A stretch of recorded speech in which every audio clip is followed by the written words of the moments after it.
to narrow the range of a president's responses. If you can prevent that from happening, actually it opens the door for de-escalation.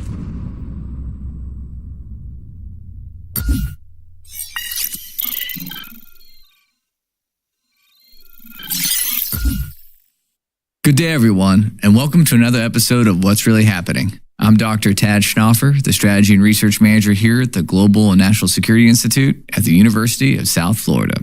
As always, we're joined by GNSI's Executive Director, retired Marine Corps General Frank McKenzie, as we explore global and national security issues. Just recently, President Trump has announced the implementation of the Golden Dome missile defense concept, with its primary purpose of defending the American homeland. Today, we will explore what that concept entails and what possible changes will come with it. Welcome back, General. Tad, always good to be with you. So what's really happening with this Golden Dome concept? Well, Tad, I think Golden Dome is an idea worth exploring. Mm-hmm. I think it's a good, I think the president's onto something here.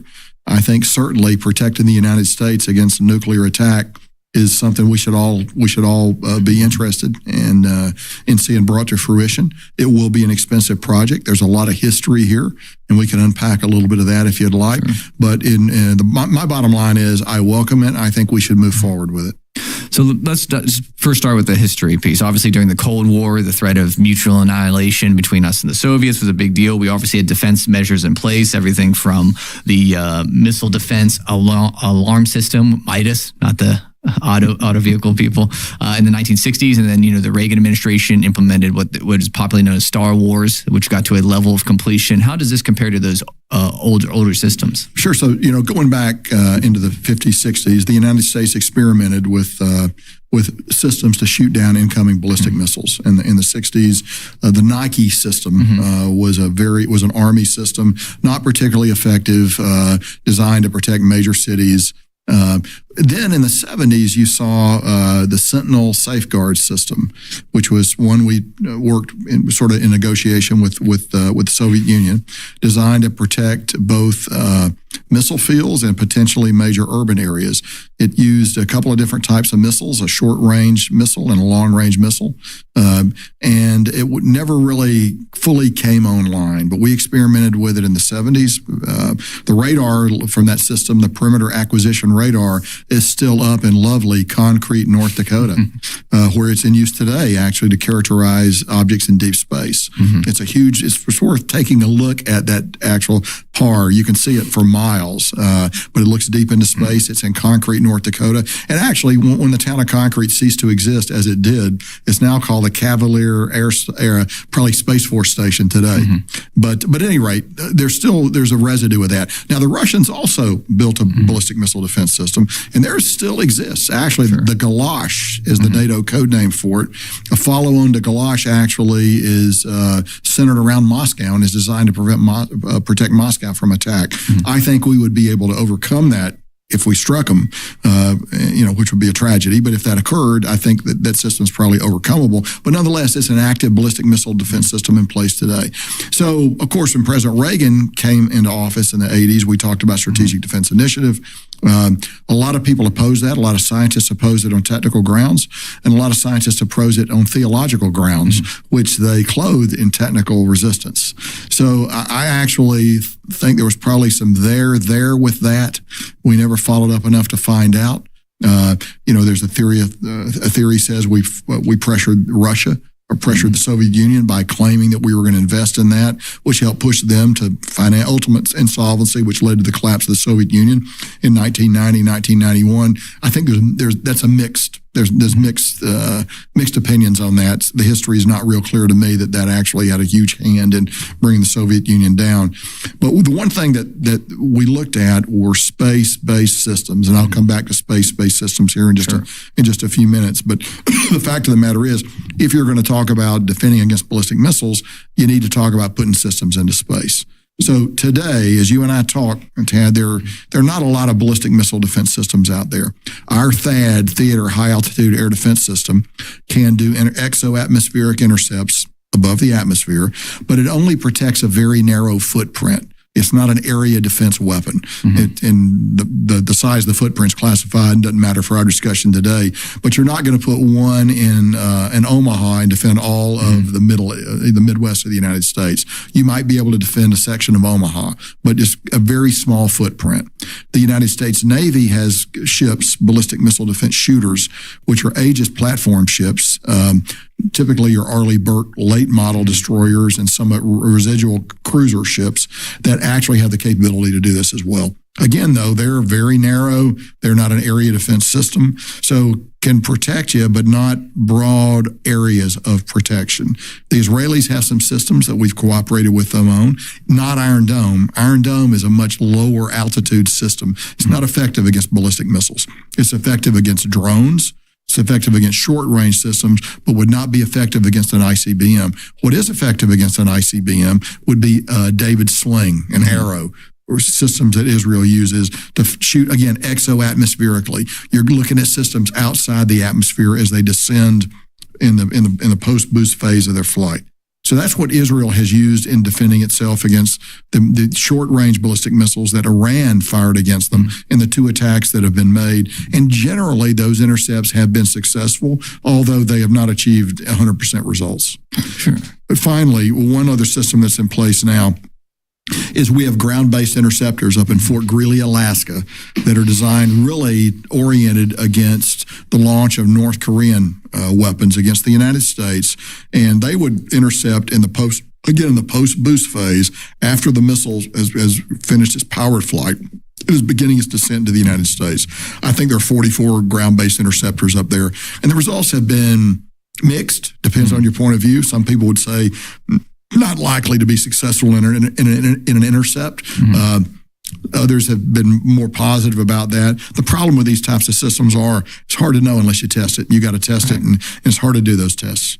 So what we're looking at with this Golden Dome missile defense concept that President Trump announced recently is it's more about the intercontinental ballistic missiles. It's more the big missiles, the nuclear tipped or something of that nature. We're not talking about smaller drones or anything like that, like you said with the Iron Dome. So with that in mind, what does that actually look like? How would you intercept a missile being launched from North Korea or Russia or China or something like that? So, Tad, I think what we're going to see in the next few months is we're going to do an intensive study of this, and we're not going to need to uncover new material. We already know the answer to it. Here's the fact of the matter. If you want to shoot at a ballistic missile and intercept it, the time to shoot it is during its powered boost phase. It launches from, say, North Korea. Sure. It's going to be in powered boost flight for 2 minutes, maybe 3 minutes, depending. During that period of flight, that missile is non-maneuverable.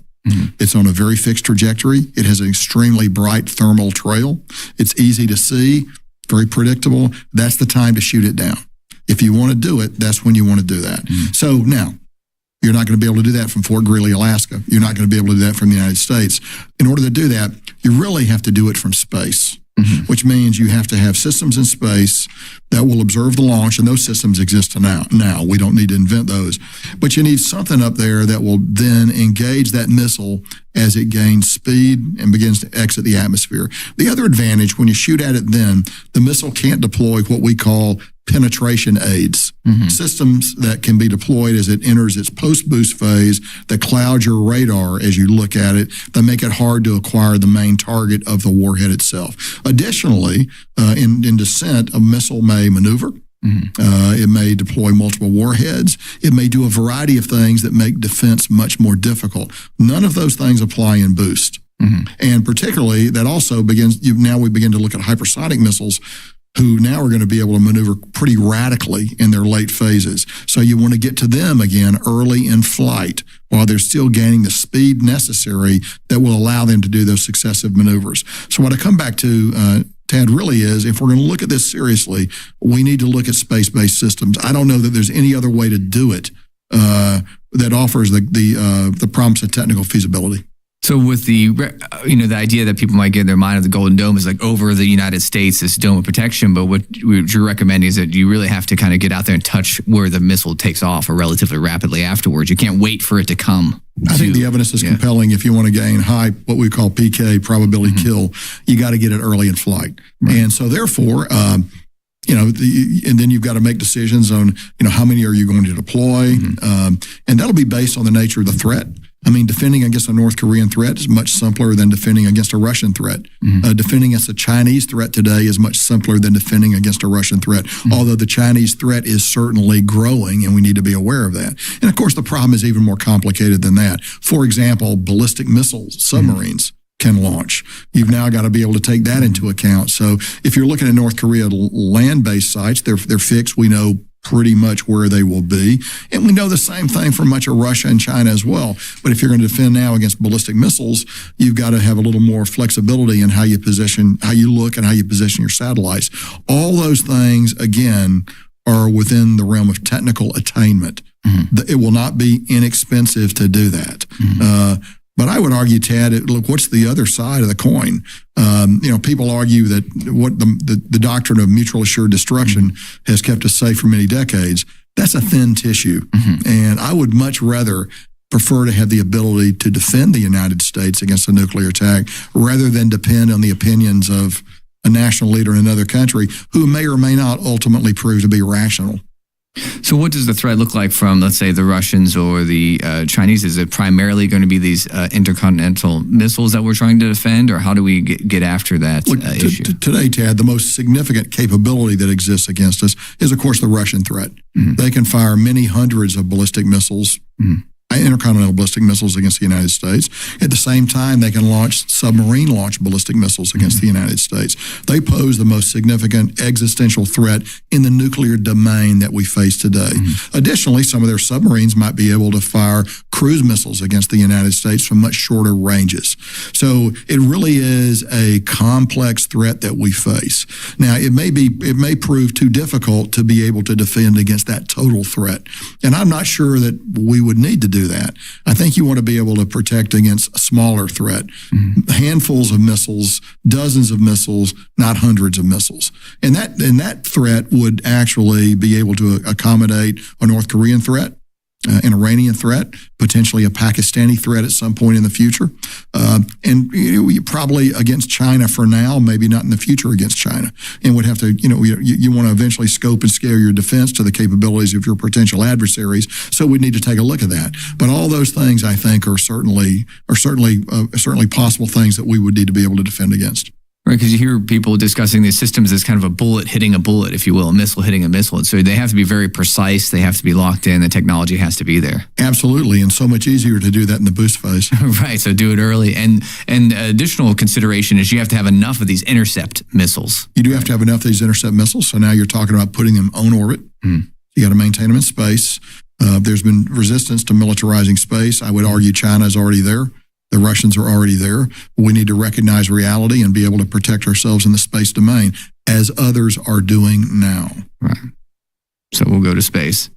With that in mind, what about the Chinese and the Russians, in a sense, particularly the Chinese pushing back on this, is escalating the overall tension between the nations? Now that we can better defend ourselves, they now have to match. Well, it's laughable, Tad, actually, because the Chinese have heavily militarized space already, and they're busily building a nuclear capability to be at least equivalent to ours by the mid-2030s. So this is typical Chinese propaganda, typical Chinese disinformation, misinformation designed to occlude the argument, if you will. Sure. So either way, the United States should prepare for defensive actions, even if the Chinese are threatening. I would argue the president's emphasis is exactly correct. Right. It will be expensive. We need to thoroughly look at the technologies, but I would argue the technologies are there to defend against this. We're probably not going to be able to defend against what we used to call a no-notice, over-the-pole, massive Russian attack. But mutual assured destruction is your defense against that. But a smaller attack and even a mid-size attack, you want to be able to defend against. Because then if a nuclear weapon goes off on United States soil, then that begins to narrow the range of a president's responses. If you can prevent that from happening, actually it opens the door for de-escalation. Right. So to say that ballistic missile defense is inherently escalatory, I think misses the problem completely. That's an excellent point, that it gives that buffer for negotiation, because once it goes off. Once a city is destroyed in the United States, any president is going to have a very narrow range of options to choose from in his response. If you can prevent that from happening, you give the President of the United States more options about how to manage the crisis. So what role, with that in mind, managing the crisis, the U.S. typically works with allies. What role do allies play? We heard Canada would like to be involved with such a Golden Dome concept. What about other allies, the Canadians? What role do they play? I think this is something that we should, in the long run, we should work with all our allies to give them the capability to do this. And that's a way forward. I think it's good for the U.S. It's good for them.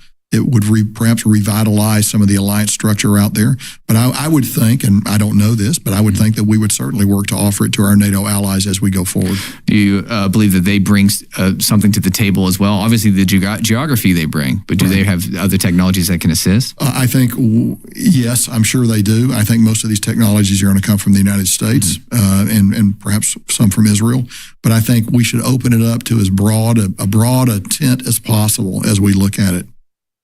So, and with that in mind, as this program expands, this concept is obviously not something that's going to happen in the next year or so. It's going to take time to really play this out. So what's the operational timeline for something like this? I mean, a very grand program. Well, I think you need to move. I think a lot of these technologies exist today. I think we need to move quickly on it. But you're right; it's not a year away. It's much more, much longer than that. But we need to commit to it. We need to lay the scientific research, mine the scientific research that's already out there in order to move forward with it. This is not something that's 20 years down the road. I think it's much closer than that. And you mentioned cost a few times. So as the DoD cuts costs in some other areas, is this another program that it should invest in and moving forward? Well, something I think that has to look at. And again, what's wrong about defending the United States against nuclear attack? Sure, I don't see any issues with it. I don't see any issues with it either. And I think it's worth the expenditure of money that it would require to do that. And then looking to our potential adversaries in this type of scenario, what are the defense capabilities of, say, the Russians or the Chinese? Do they have similar, you mentioned it briefly with the Russians, but the Chinese also have defense? The Chinese have no ballistic missile defense capabilities that I'm aware of. They may have something on orbit that we don't know about. Sure. That's always possible with the Chinese. The Russians have the Gulash system that we talked about, which is really designed to protect Moscow, and not much else beyond that. So they will be keenly interested in these systems. As you may recall, President Reagan actually talked about sharing the technology with the Russians, so they would be able to protect themselves too. I don't know that that's the way we want to go with this, but it certainly shows flexibility of thought as you approach it. And then, as we noted, the Golden Dome concept really focuses on the nuclear missile defense. What about smaller craft? We have drones. We've seen with Israel the different types of missiles that could come in. Should the U.S. also look to maybe have another level of this dome below the missile? Tad, I think you're exactly right. I think you need to be prepared to operate against long-range cruise missiles. The Russians, we know, are experimenting with those with global range. You want to be able to work against drones, not drones so much, but cruise missiles launched from submarines that are off your shores. That requires really air defense capabilities. It doesn't require new technology so much as additive capabilities that already exist. You're not going to have to invent new things to defend against these capabilities. You are going to have to buy new equipment, buy new radars, buy new missile systems in order to do it. And you're going to have to make some basic philosophical decisions. What are you going to defend? Right. You want to defend your major urban areas, certainly. You also want to be able to defend against your submarine bases, the parts of our nuclear capability that would be necessary to fight if we had to fight, and then our missile fields. So some things, and this has all been thoroughly analyzed and discussed for many decades, going back to the 70s when we first began to look at this. What is it that you want to defend? That will lead you to how much you need and how much you're going to be willing to spend. And look, the last thing I would simply say on this particular subject is hypersonics complicate the problem. They're very difficult to strike once they gain speed, once they gain the ability to maneuver. So that, again, I go back to the point, you want to be able to get them when they launch, not once they're in flight and have had the opportunity to begin their maneuvers. So we noted exactly getting them early. So we noted that you'd have to pretty much have something in space to be able to respond. There's really, practically, there's no other way to do it. What else would what other components of this Golden Dome would need to be in place? Obviously, you need radars or what else? Sure. So right now we actually have in space the best early warning missile system in the world. Sure. It's actually in a geosynchronous orbit, about 25,000 miles altitude, that looks down, that gives us infrared notification if someone launches a missile. Mm-hmm. We know that very quickly. We have other radars that then give us what we call dual phenomenology, which in this business is what you want in order to predict a missile. You want to get two separate sources of its existence and path of movement, so you can then begin to determine where it's going to hit. We can do this in a matter of seconds. It's very quick. I've been part of this process before. So you can do that. Now, for talking about taking weapons in space now, you're probably going to need to put even better radars on low Earth orbit. So once you get the initial indication of a launch, you can lock in on it. Then you're going to have a missile platform, a bus, if you will, with multiple warheads probably, that would then release those and be guided to the target. Right. Look, there are a lot of ways to do this that are above our technical level of discussion here. Active, semi-active, passive, all kinds of ways you can apply guidance to a kill vehicle. The key thing, though, is you want to do it when the missile itself cannot maneuver and is on a very, very predictable ballistic path. Right. And we should note that these kill missiles or interceptors, they're not nuclear. They're just meant to destroy. Typically, they're not nuclear. They can be high explosive. They can be purely kinetic, where they got to actually hit the vehicle. Right. We got people that'll work that out. Right. But in the end, it is a defensive system. It is inherently defensive. And I would argue that it actually brings stability. I reject the assertion that ABM systems are destabilizing. And that argument's been made by a lot of smart people. I just don't agree with it. I think anything that adds to your defensive capabilities provides further stability. Right. And with that stability, as the nuclear problem becomes what's some have called a three-body problem, as the Chinese are rapidly expanding their nuclear program, is this part of a response to that? Is this where that's broken? I think it could be, Tad. It's where, because look, as the Chinese nuclear arsenal expands, we're either going to have to expand our own nuclear arsenal as we confront two potential adversaries, or you're going to have to come up with a way to protect our own capability. Well, nobody wants to build more nuclear weapons. Right. So here's a path where you don't have to build a lot more nuclear weapons. And then lastly, to finish up with the overall threats, a number of U.S. treaties with the Russians on nuclear weapons actually will be ending. They're coming to term here in the next few years. And it doesn't look like those will be reinitiated, particularly as the war in Ukraine continues. Is that another area of cause of concern, or is it something that I tell you what causes concern is the way the Chinese are building nuclear capability. And to negotiate with a single partner in a three-body problem is strategic myopia that we can't afford. So I think I'm not particularly concerned at the idea that these treaties are going to lapse. Right. Particularly if you have the defenses in place. Particularly if you recognize you're now dealing with two different entities, the Chinese and the Russians, and you believe you have the capability to at least partially defend yourself against a small to moderate strike. So with all that in mind, what can we expect of this Golden Dome project in the next couple of years here as we look forward? Well, I think we're going to see the path forward. They're going to look at all these possibilities. We're going to select which ways we're actually going to deploy. I think that'll come fairly quickly because, again, there's a lot of technology that already exists. We're not going to have to invent a whole bunch of stuff to do this. So I think that'll move fairly quickly. It won't be 6 months. It won't be a year, but it won't be 20 years either. Right. Yeah, it probably won't stall out as some of those later Cold War programs that ended up not coming to fruition. I think the technology is better. And again, if you shift to the ascent phase, vice the descent phase, you remarkably simplify your problem. Well, thank you very much, sir. My pleasure, Tad, as always. And that's going to wrap up another episode of What's Really Happening. We held an intriguing discussion with GNSI's Executive Director, retired Marine Corps General Frank McKenzie, about the recent announcement of the Golden Dome missile defense concept. As always, I'm Dr. Tad Schnaufer here with the Global and National Security Institute. We thank you for joining us today, and we look forward to our next conversation when we find out what's really happening.